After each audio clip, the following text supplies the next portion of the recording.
Hello good morning. Welcome to my YouTube channel math Mantra. आज हम लोग पढ़ने जा रहे हैं फंक्शन चैप्टर का नेक्स्ट पार्ट, जिसमें हम लोग पढ़ेंगे इनवर्स फंक्शन। क्या होता है इनवर्स फंक्शन, कैसे निकालते हैं इनवर्स फंक्शन, इसके डोमेन रेंज क्या होते हैं और इसका सॉल्यूशन क्या होता है। इसके पहले वाले वीडियो में हम लोगों ने पढ़ा था पीरियोडिक फंक्शन के बारे में, one one function, many one function, onto function, into function के बारे में। तो आज हम पढ़ने जा रहे हैं इनवर्स फंक्शन के बारे में। तो क्या कहता है इनवर्स फंक्शन?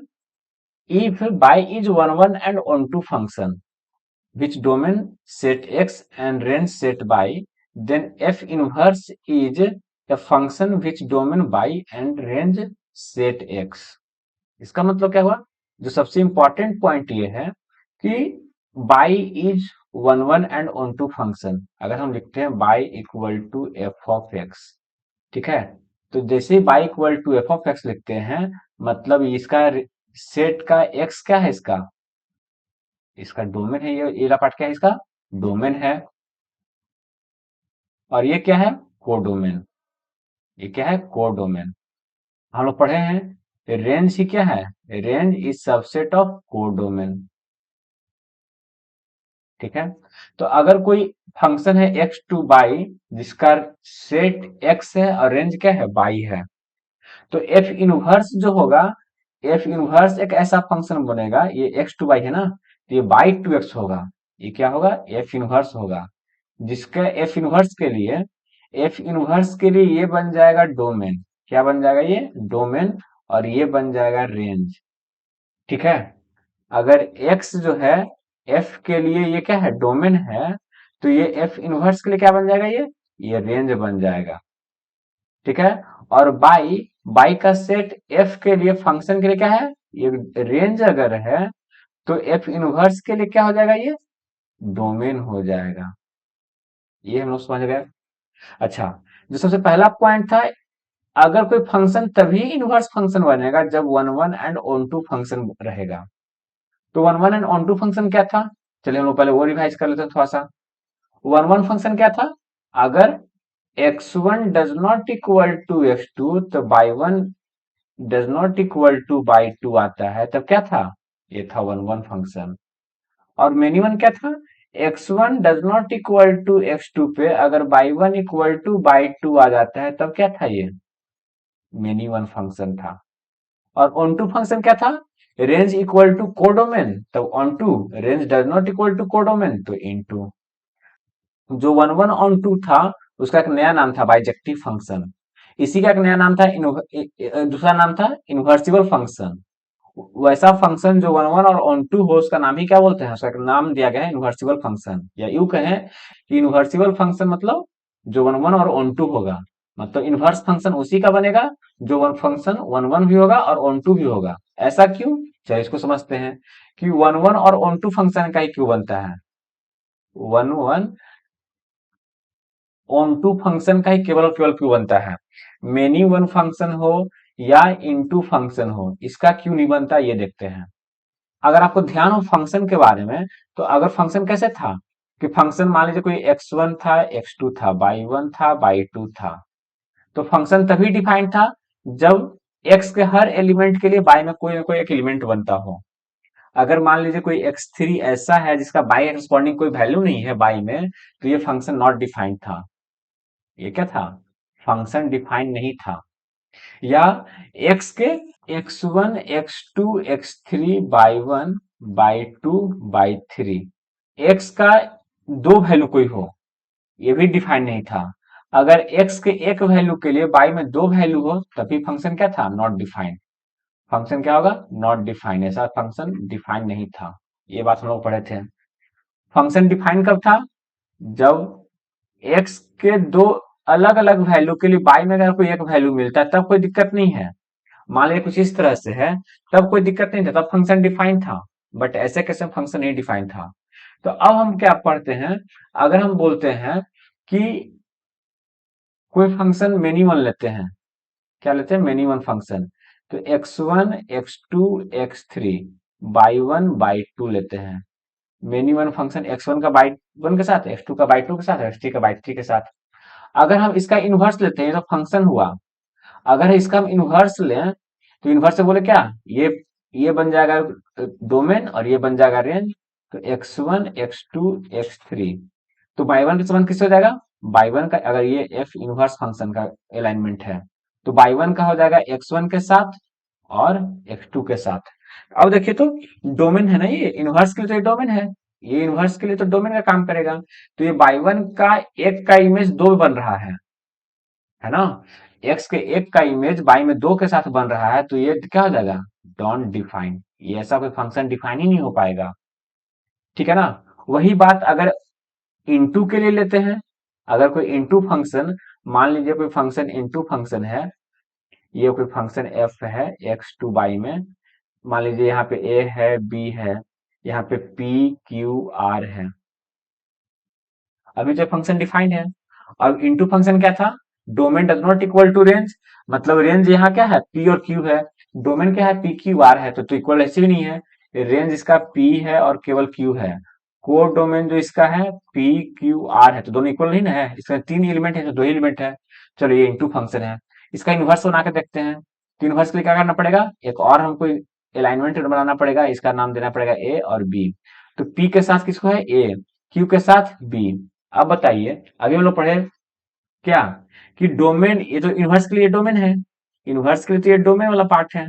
तो डोमेन में आर एक ऐसा एलिमेंट है जिसके करस्पॉन्डिंग बाय में कोई वैल्यू है ही नहीं, तो ये भी अनडिफाइंड हो जाएगा, मतलब ये फंक्शन ऐसा एग्जिस्ट ही नहीं करेगा कि कोई फंक्शन में डोमेन का कोई एक्स्ट्रा पार्ट हो जिसके करस्पॉन्डिंग बाय में कोई रेंज नहीं निकल रहा हो या बाय का कोई वैल्यू नहीं कर रहा हो। ठीक है, तो ये दोनों ही केस में क्या होगा? ये फंक्शन अनडिफाइंड हो जाएगा, इनवर्स फंक्शन डिफाइंड नहीं होगा। ठीक है, आए नेक्स्ट चलते हैं। नेक्स्ट प्रॉपर्टी क्या था? चलिए, कह रहा था तो हम लोग समझ गए कि फंक्शन तभी बनेगा, फंक्शन तभी बनेगा जब क्या हो? बाइजेक्टिव हो। तो सिंपल बोल सकते हैं कि इनवर्स फंक्शन तभी डिफाइन होगा जब फंक्शन क्या हो? बाइजेक्टिव हो, या अदर वर्ड्स में one one and onto हो। दूसरा पॉइंट है inverse of any function is unique. इसका मतलब ये हुआ कि किसी फंक्शन का जो इनवर्स फंक्शन होगा वो केवल और केवल एक ही फंक्शन इनवर्स निकलेगा, दूसरा फंक्शन नहीं निकल सकता है। कोई एक फंक्शन का इनवर्स केवल और केवल एक ही होगा। तीसरा तीसरा कह रहा था graph of y equal to f of x और f inverse x, inverse x का और एक्स का दोनों का जो ग्राफ होगा मिरर इमेज होगा with respect to the line y equal to x line के। मतलब क्या कि अगर कोई फंक्शन है एफ ऑफ एक्स, मान लीजिए कोऑर्डिनेट सिस्टम है एक्स बाई, और कोई ग्राफ है, मान लीजिए ये ग्राफ है, ये ग्राफ है क्या? ऐसा कोई ग्राफ है किसका? एफ ऑफ एक्स का, y equal to f of x का। तो कह रहा जो इन इनवर्स फंक्शन जो होगा, इनवर्स फंक्शन अगर इसका इनवर्स फंक्शन अगर हम ग्राफ ड्रॉ करें तो वो ग्राफ क्या होगा? Y equal to x line का क्या होगा? मिरर इमेज होगा। ठीक है, मिरर इमेज होगा किसके corresponding? Y equal to x line के। Y equal to x line कैसा होता है? ऑरिजिन से पास करता हुआ एक्स एक्सिस पे 45 डिग्री इंक्लाइंड करता हुआ। अगर कोई line y positive y axis के साथ 45 डिग्री का एंगल बनाता है तो बाई इक्वल टू, और ऑरिजिन से पास करता हुआ, वो y equal to x line का ग्राफ होता है। ठीक है ना, जिसका tan क्या होगा? स्लोप क्या होगा? Slope equal to 1, slope equal to 1 होता है। तो चलिए इसका इनवर्स ड्रॉ करते हैं। इसका इनवर्स क्या हो जाएगा? मान लीजिए ऐसा है, इसका इनवर्स अगर हम ग्राफ तो ये ऐसे आते हुआ ऐसे क्या होगा? ऐसे जाएगा, तो बाई इक्वल टू, ठीक है, ऐसा ग्राफ क्या है?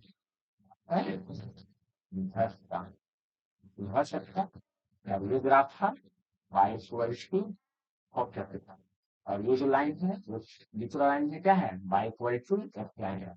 तो याद रखना है कि y equal to f inverse x का जो ग्राफ होगा क्या होगा? सिमेट्रिकल होगा या मिरर इमेज होगा किसके corresponding? y equal to x line के करस्पॉन्डिंग। चलिए आगे, तो नेक्स्ट क्वेश्चन, नेक्स्ट पॉइंट हम लोग का जो है वो है f and g are inverse function of each other. अगर कोई ऐसा कह रहा है कि एफ और जी इनवर्स है, या बोले एफ है एक एफ इनवर्स है, तो एफ का क्या हो जाएगा? एक्स टू बाई होगा, और जी का क्या हो जाएगा? अगर जी इसका इनवर्स है, जी इसका अगर इनवर्स फंक्शन, तो जी को क्या लिखेंगे? बाई इनवर्स एक्स लिखेंगे, जी बाई टू एक्स लिखेंगे। इसका डोमेन एक्स है, इसका बाई है, इसका डोमेन बाई, इसका रेंज बाई एक्स हो जाएगा। ठीक है ना। तो प्रॉपर्टी कहता है, प्रॉपर्टी ये कहता है कि f of ji of x equal to x होगा। पहला प्रॉपर्टी क्या है हम लोग पढ़ते हैं, या इसको इसे भी लिख सकते हैं F of ji of x equal to X. G क्या इनवर्स फंक्शन है ना, जैसे भी लिख सकते हैं F of f inverse x equal to x. जो लिखना है लिखिए। पहला एफ ऑफ एक्स लिखें या f of ji of x लिखें, तो जी क्या है, जी इनवर्स है ना, जी ही इनवर्स है एफ का, तो या लिखें f of f inverse x equal to x. दूसरा गॉफ लिखें, जी ऑफ एफ एक्स लिखें तब भी एक्स आएगा, या जी ऑफ ऐसे लिखें g of F of x तब भी एक्स, या लिखें इसको जी क्या है एफ इनवर्स है ना, F inverse F of x तब भी एक्स। ये क्या है इसको डिटेल में समझते हैं। चलिए अगर हम बोले इसको, अगर हम बोलते हैं, जैसे हम बोलते हैं कि मान लीजिए कोई ये है, कोई फंक्शन है एफ और इसका फंक्शन है एफ इनवर्स ए है, ऐसा ए है बी है पी है क्यू है ये है बी है, ए का पी के साथ पी का ए के साथ एफ इनवर्स के साथ। तो यहाँ पे हम क्या लिख सकते हैं, एफ ऑफ ए का क्या है, f of a equal to p है। दूसरा मिल सकते हैं एफ इनवर्स पी है जो क्या है ए है। अब बताइए इसको मान लीजिए 1 है ये 2 है, put the value of P, put the value of P in equation number 2 में। अगर p का वैल्यू 2 में हम पुट करें तो 2 है क्या, f inverse p equal to a है ना, ये तो इक्वेशन नंबर 2 है। अब ए का p का वैल्यू p क्या है, जहां पे p है वहां पे हमको क्या पुट करना है एफ ऑफ ए, तो एफ इनवर्स p की जगह क्या पुट करना है f of a equal to a, f of a equal to क्या लिखा गया ए लिखा गया। इसका मतलब ये हुआ, इसका मतलब ये हुआ कि जहां पे अगर हम लोग क्या पढ़े थे प्रॉपर्टी में कि f of f inverse x यही है ना, या एफ इनवर्स एफ ऑफ ए, जो यहाँ पे है वही यहाँ पे रहेगा। जैसे अगर हम बोले sine inverse sine x, sine inverse sine x, इसका वैल्यू कितना होगा सिंपल एक्स। अगर इसको बोला जाए sine inverse sine 60 degree, answer कितना हो जाएगा 60 degree simple. tan inverse tan 45 मतलब 45। अगर इसी को अगर हम ऐसे लिखें, दूसरा भाषा में अगर लिखें, दूसरा भाषा में क्या कि इसका वैल्यू p का वैल्यू पुट किया था ना, अब यहां से पुट करते हैं a का value, put value of A, value of A in equation number 1 में। तो क्या एफ ऑफ ए की जगह क्या पुट करेंगे एफ इनवर्स पुट कर ए पुट करेंगे, जहां पे ए है वहां पे क्या है एफ इनवर्स पी, तो जहां पे ए है वहां पे लिखेंगे f inverse p equal to क्या हो गया पी, फॉर्मूला बन गया एफ इनवर्स पी माने f of f inverse p equal to क्या हो गया पी, मतलब कि साइन साइन इनवर्स 1 लिखा हुआ है इसका वैल्यू कितना हो जाएगा 1। अगर साइन इनवर्स साइन लिखा रहता, साइन इनवर्स साइन 75 डिग्री, तब क्या लिखा था, तब भी लिखा था 75, जो यहाँ है वही यहाँ लिखाएगा, जो यहाँ है तब भी वो यहाँ लिखाएगा, ठीक है ना। तो ऐसे याद रखना है साइन साइन इनवर्स 1 तब भी 1, साइन इनवर्स साइन 75 डिग्री तब भी 75 डिग्री, ठीक है ना। चलिए आई होप आपको समझ में आ रहा होगा कि F inverse F of P तब भी P, F F inverse P तब भी पी, ये हो जाएगा। पी किसका एलिमेंट था, पी एलिमेंट था, अगर हम देखें यहाँ पे तो पी एलिमेंट था एक्स का न कि बाई का, ठीक है ना, पी था बाई का, मतलब कि इसको बोलेंगे एक्स पी बोलेंगे। नेक्स्ट प्रॉपर्टी क्या है, जो मोस्ट इंपॉर्टेंट पॉइंट ये है कि किसी फंक्शन का the solution of x equal to f inverse x, कि किसी भी फंक्शन का और उसका इनवर्स फंक्शन का जो सॉल्यूशन अगर हम सॉल्व करते हैं lies on the line y equal to x line पे। क्यों भाई, क्योंकि हम लोग क्यों क्या पढ़े अभी, हम लोग ये पढ़े कि इसका जो ग्राफ होगा, मान लीजिए ग्राफ है एफ ऑफ एक्स का और ये लाइन है बाई इक्वल टू एक्स का, तो जो ये जो ग्राफ था ये क्या था ऐसा कुछ था, ये एफ ऑफ एक्स का ग्राफ था, ये एफ इनवर्स एक्स का ग्राफ था, और y equal to x line का ग्राफ था। तो ये पॉइंट है ये पी, ये जो पॉइंट है ये पॉइंट क्या है, पी, इसका कोऑर्डिनेट मान लेते हैं ए बी, कोऑर्डिनेट क्या है ए बी। अब ए बी कैसे निकलेगा, अगर हम पॉइंट पी निकालना चाहें तो पी कैसे निकलेगा, या f of x equal to x को सॉल्व कर दें, ये y equal to f of x है, बाई इक्वल टू एक्स है, ये y equal to x line का है, ये y equal to f inverse x का है। तो ये इक्वल टू ये सॉल्व कर दे तब भी ये पॉइंट निकल जाएगा, या f inverse x equal to x solve कर दें, इन दोनों को सॉल्व कर दें, इन दोनों को सॉल्व कर दें, इस लाइन को और इस लाइन को, तब भी ये पॉइंट निकल जाएगा। या f inverse x equal to f of x, इन दोनों को सॉल्व कर दे तब भी ये पॉइंट निकल जाएगा। हम लोग कोऑर्डिनेट ज्योमेट्री में पढ़े होंगे कि किसी भी दो लाइन का कटिंग पॉइंट क्या होता है, सॉल्यूशन होता है। ये पी जो कटिंग पॉइंट है सॉल्यूशन है किसी भी दो लाइन का। मान ली तीन लाइन से गुजर रहा है और इसका सोल्यूशन निकालना है, तो किसी दो को सॉल्व कर दीजिए, क्वेश्चन वन टू तीन, तीन लाइन है, तीनों से किसी दो को सॉल्व कर दीजिए तो पॉइंट निकल जाएगा, सोल्यूशन निकल जाएगा। तो हमको पी निकालना है। मान लीजिए ये दो पॉइंट इस तरह से कट कर रहा है, एक ग्राफ इधर एक ग्राफ इधर, ये पॉइंट है, इस पॉइंट को सॉल्व करना है, तो ये पॉइंट हमको पी निकालना है। तो पी कैसे निकाल लीजिए, एक थर्ड लाइन भी है ये, उस पर भी पी लाई कर रहा है, तो पी इसको और इसको सॉल्व करे तब भी निकल जाएगा, इसको और इसको सॉल्व करे तब भी निकल जाएगा, या इसको और इसको सॉल्व करेंगे तब भी निकल जाएगा। तो वही कह रहा था कि एफ ऑफ एक्स और एफ इनवर्स एक्स का जो सॉल्यूशन होगा, या f of x equal to x से सॉल्व कर दीजिए, या f inverse x equal to x से सॉल्व कर दीजिए, तब भी हो जाएगा। इस पे क्वेश्चन भी हम लोग लेंगे, बहुत अच्छा क्वेश्चन है। चलिए अगला क्वेश्चन कह रहा है, अगला जो पॉइंट कह रहा है method to find inverse function, जो सबसे इंपॉर्टेंट है। हम लोग को यही तो सीखना है कि किसी भी फंक्शन का इनवर्स फंक्शन कैसे निकालते हैं। तो अगर कोई function f of x one one onto है, मतलब कि बाइजेक्टिव है, क्या है, बाइजेक्टिव फंक्शन है, वन वन ऑन टू है, तो जो सॉल्व करने का जो तरीका है, देन यूज, इस टर्म को यूज करना है जो हम लोग अभी पढ़े थे प्रॉपर्टी नंबर वन में या दो में, कि f of f inverse x equal to क्या लिखेंगे, x, f of f inverse x equal to x, इसी को यूज करना है। मतलब कि जहां पे एफ ऑफ एक्स है, जहां पे एक्स है उसको किससे रिप्लेस कर रहे हैं, एक्स को रिप्लेस कर देंगे सिंपल किससे, एफ इनवर्स एक्स में। जो फंक्शन दिया रहेगा जिसका इनवर्स निकालना है, तो जहां जहां वहां उसमें एक्स रहेगा उसको हम रिप्लेस कर देंगे किससे, एफ इनवर्स एक्स से। कैसे भाई, इसको एक क्वेश्चन से समझते हैं। जैसे क्वेश्चन कह रहा है f of x equal to three x minus five, ये क्वेश्चन है। अब हमको इसका इनवर्स निकालना है, तो कुछ नहीं, एक्स को रिप्लेस कर दीजिए किससे, एक्स को रिप्लेस कर दीजिए एफ इनवर्स एक्स से। किससे, जहां जहां एक्स है पूरा पूरा फंक्शन में, उसमें क्या रिप्लेस कर देना है, एफ इनवर्स एक्स से। तो क्या बन जाएगा, एफ ऑफ एक्स को है ना, तो f inverse x equal to three, जहां एक्स है वहां क्या लिखना है, f inverse x minus five. और हम लोग पढ़े क्या, कि f of f inverse x equal to क्या होता है, वो होता है एक्स। तो जहां पे ये है इसके बदले क्या लिख देंगे हम, सिंपल और सिंपल एक्स। तो x equal to three f inverse x minus का फाइव, ठीक है।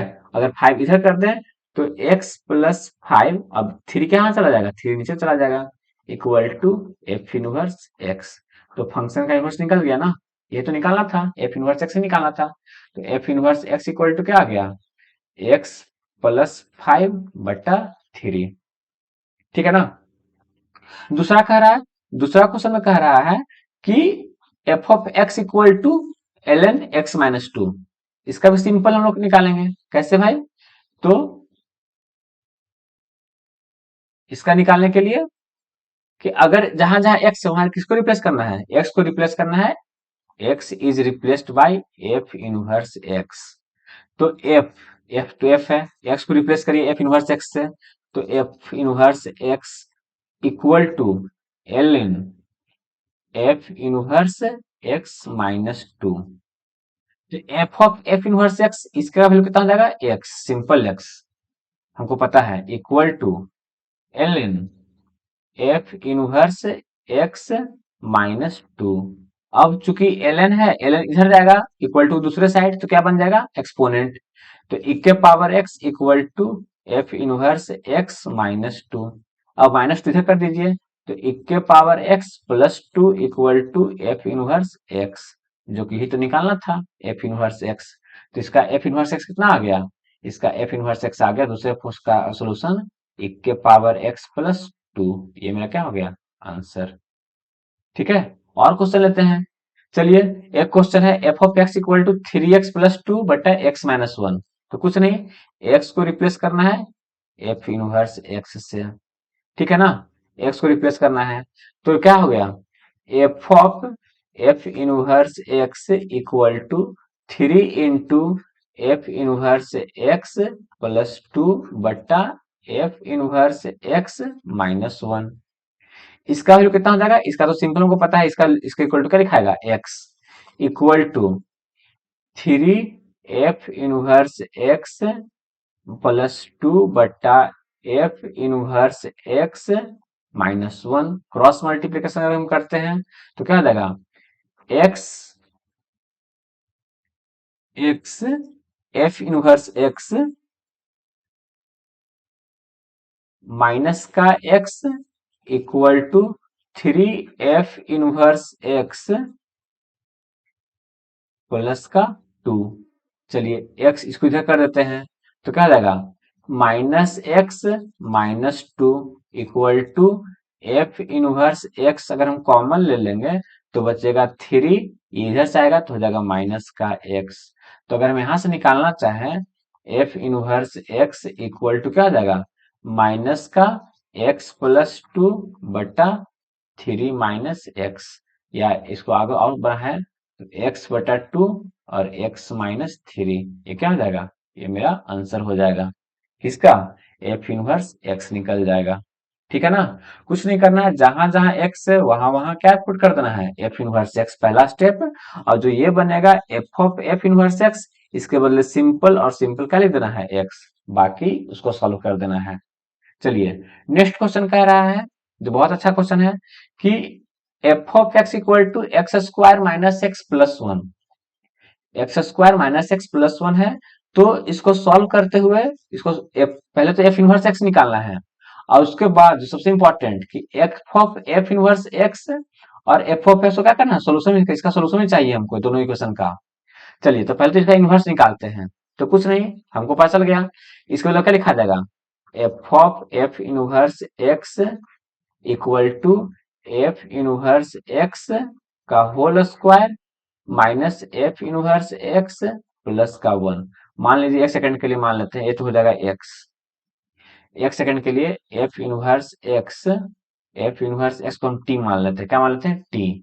तो एक्स इक्वल टू क्या हो जाएगा, T square minus T plus 1। तो इसको लिख सकते हैं T square minus T plus का 1 माइनस का एक्स इक्वल टू 0। ठीक है ना, तो टी वेरिएबल है ना, हमको टी निकालना है, एक्स तो कांस्टेंट हो जाएगा। तो टी इक्वल टू लगा दीजिए, फॉर्मूला हम लोग को पढ़े हैं क्वाड्रेटिक इक्वेशन में, सीधा फॉर्मूला क्या हो जाएगा, x equal to minus b plus minus under root b square minus 4ac बटा 2 है, ये फॉर्मूला है ना क्वाड्रेटिक इक्वेशन में, minus b plus minus under root b square minus 4ac बटा 2 है। तो टी इक्वल टू क्या हो जाएगा, माइनस बी, तो minus minus plus 1 plus minus under root b square मतलब 1 माइनस का 4 into a 1 into c 1 minus x बटा क्या, बटा 2। तो हो जाएगा t equal to plus plus 1 plus minus under root एक minus 4 plus 3 x minus 3, simple लिखते हैं एक्स माइनस 3 बटा 2, एक्स माइनस 3 बटा 2। तो क्या हो गया, टी ही क्या था, टी ही तो एफ इनवर्स एक्स है, टी ही क्या है, एफ इनवर्स एक्स। हम लोग क्या माने थे, टी इक्वल टू क्या, एफ इनवर्स एक्स। तो एफ इनवर्स एक्स कैसा निकला, एफ इनवर्स एक्स निकला, एफ इनवर्स एक्स को अगर हम लिखें तो क्या हो गया, f inverse x equal to minus 1 plus minus under root x minus 3 बटा 2। अब ध्यान देना है, ध्यान ये देना है कि इसका माइनस वाला पार्ट क्या हो जाएगा, माइनस वाला पार्ट कैंसिल हो जाएगा, खाली सिंपल बचेगा minus 1 plus under root x minus 3 बटा 2। ठीक है ना, ये इसका इनवर्स फंक्शन हुआ। अब इसको सॉल्व करते हुए कह रहा है कि एफ इनवर्स एक्स और एफ ऑफ एक्स को सॉल्व करना है। तो इतना इक्वल टू इतना करना पड़ेगा, ये तो बड़ा लेंदी हो जाएगा। तो इससे सबसे अच्छा क्या है कि हम लोग को क्या पढ़े थे कि अगर इसका सोल्यूशन निकालना हो तो इसका सोल्यूशन वही होगा जो f of x equal to x का होगा। हम लोग पढ़े थे ना अभी कि एफ ऑफ इनवर्स एक्स का जो सोल्यूशन होगा इसका सोल्यूशन वही होगा जो एफ ऑफ एक्स, तीनों का सोल्यूशन तो सेम ही था, ये तीनों का सोल्यूशन तो सेम ही था। F of x equal to x solve करे तभी पी निकल जाएगा, f inverse x equal to x करे तभी पी निकल जाएगा, और f inverse x f of x को सॉल्व करें तब भी निकल जाएगा। तो ये निकालने के लिए बोल रहा है, तो ये तो हम क्यों निकाल रहे हैं, हमको जब इससे निकल जाएगा, इससे सोल्यूशन इससे भी आएगा तो ये निकाल लेते हैं। F of x equal to x, तो वहां से क्या आ जाएगा, एफ ऑफ एक्स क्या दिया हुआ है, हम लोग को दिया हुआ f of x equal to x square minus x plus one equal to f of x equal to x बनाने जा रहे हैं ना, इक्वल टू एक्स। तो यहां से क्या लगा, एक्स स्क्वायर माइनस का टू एक्स प्लस का वन इक्वल टू जीरो। अभी देखिए तो फॉर्मूला बन गया, एक्स माइनस वन का whole square equal to zero, मैंने एक्स इक्वल टू क्या आ गया वन। तो इसका जो सोल्यूशन होगा, सोल्यूशन जो होगा, solution f of x equal to f inverse x का वो क्या हो जाएगा, एक्स इक्वल टू वन। ठीक है ना, यही इसका सोल्यूशन है। चलिए आज के लिए बस इतना ही रहने देते हैं, मिलेंगे नेक्स्ट वीडियो में, तब तक के लिए धन्यवाद।